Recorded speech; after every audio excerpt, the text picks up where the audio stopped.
Info chaîne bu baax bi dama ni daw leen gaaw ngeen abonné yéen ñi bëgg am bépp xibaar buy rotandi lu aju ci wàllu sport religion politique santé éducation culture agriculture élevage et même pêche etc. dama ni daw leen gaaw ngeen abonné ci Ndiaye Info. suñu numéro service commercial nag moo nekk 77 907 78 83 ma baamtu ko 77 907 78 83 bu ngeen ñu woowee jot ñu jàllale leen seeni ay produits dama ne Ndiaye Info mooy télé bi gën te wóor.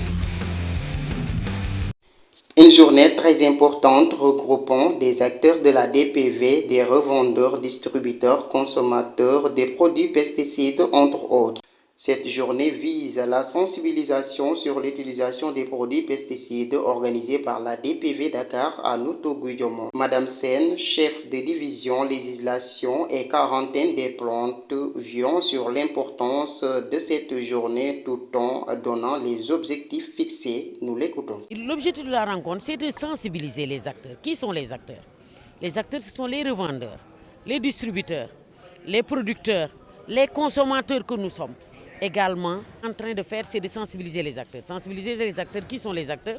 Les acteurs, ce sont les revendeurs, les distributeurs, les importateurs, les consommateurs, mais également les producteurs. Il y a un lien étroit avec ces différents acteurs. Quel est ce lien étroit entre les revendeurs, les distributeurs, les consommateurs et les producteurs?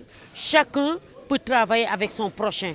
Parce que le revendeur doit aider le producteur à faire un bon choix de ses produits, mais également le consommateur doit, une fois sur le marché, choisir un produit qui est sain, indemne de résidus de pesticides, pour pouvoir le manger, le consommer, éviter certains produits qui, du point de vue de la multiplication des changements, peuvent avoir des métabolites. Et ces métabolites sur ces produits peuvent avoir un impact drastique sur notre santé. Et c'est ça qu'on évite. C'est la raison pour laquelle on est là, pour échanger avec eux sur les produits dangereux, sur les produits interdits, sur les produits à utiliser dans les parcelles de production. Quel est leur devenir dans l'environnement? Quel est leur devenir dans la santé des populations? C'est la raison pour laquelle aujourd'hui, on est au niveau de la base de Notto, qui est notre base centrale d'avertissement et agroécologique au niveau du Sénégal, représentant au niveau de Thiès, Notto et Mboro.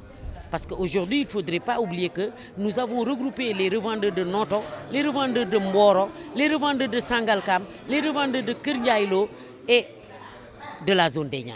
Avec l'appui de l'IMOA, la direction de la protection des végétaux sillonne pratiquement tout le Sénégal pour la sensibilisation. Zone des Niayes, l'utilisation de ces produits pesticides a été énorme. Le docteur Salim Ngom, directeur de la DPV, juge primordial cette journée organisée ici à Notto-Gouye-Diama. Merci bien pour nous avoir donné cette opportunité. En fait, cet atelier a été organisé ici aujourd'hui à Notto dans le cadre d'une formation de sensibilisation des producteurs et des distributeurs des produits phytosanitaires, c'est-à-dire des produits utilisés dans la protection des végétaux et de façon générale. Et donc, ce n'est pas le hasard également, certes, nous allons faire tout le tour du Sénégal, l'ensemble des départements, et pour partager avec eux sur cette problématique qui, en réalité, doit trouver une solution le plus rapidement possible. Et qui parle de la zone des Niayes, parle d'une zone vraiment agricole et particulièrement d'une zone horticole où on utilise, je ne dirais pas beaucoup, mais on utilise des pesticides pour protéger les cultures et augmenter durablement les rendements.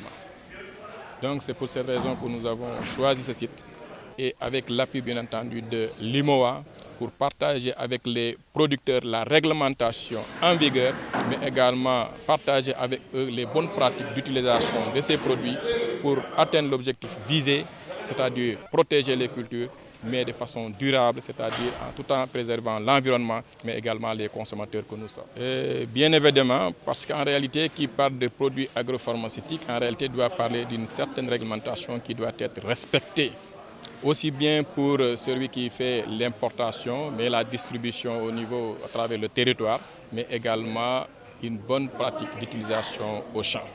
Et ceci sont des textes, et ces textes doivent être connus, maîtrisés, appliqués. Et nous sommes la direction qui est chargée de l'application de toute cette réglementation.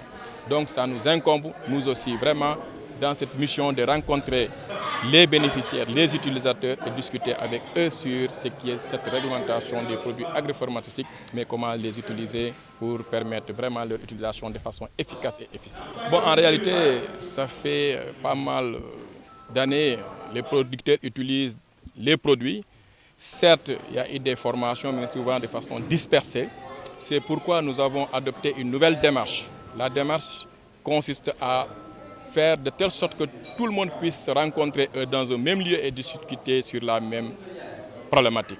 C'est pourquoi nous sommes là en tant que service technique avec les collègues des autres services à la base, mais également avec ceux qui commercialisent ces produits, du détaillant au plus grand distributeur, mais également en présence des producteurs, c'est-à-dire des utilisateurs, et aussi des consommateurs. Ceci permettra à tout un chacun de prendre les dispositions nécessaires pour respecter au moins le moyen qui lui concerne. À l'endroit de ces acteurs, ce que nous demandons est que nous puissions rester dans la nouvelle politique de l'État du Sénégal, dans le Jubal-Jubante. Chacun dans son domaine, dans le moyen où il intervient, qu'il essaie de respecter la réglementation, mais également qu'il essaie de s'approprier de tout ce qui sera dit à l'issue de cet atelier en termes de sensibilisation, mais en termes également d'application de ces textes. Je pense que si on le fait, on va atteindre l'objectif de l'atelier, mais également l'objectif de notre ministère, aujourd'hui porté par le docteur Mabouba Diagne, qui toute sa vie aujourd'hui s'est assurer un Sénégal souverain en termes de sécurité ou souveraineté alimentaire. Niayes Info, la télévision des Niayes. N'oubliez surtout pas de vous abonner et d'activer la cloche de notification.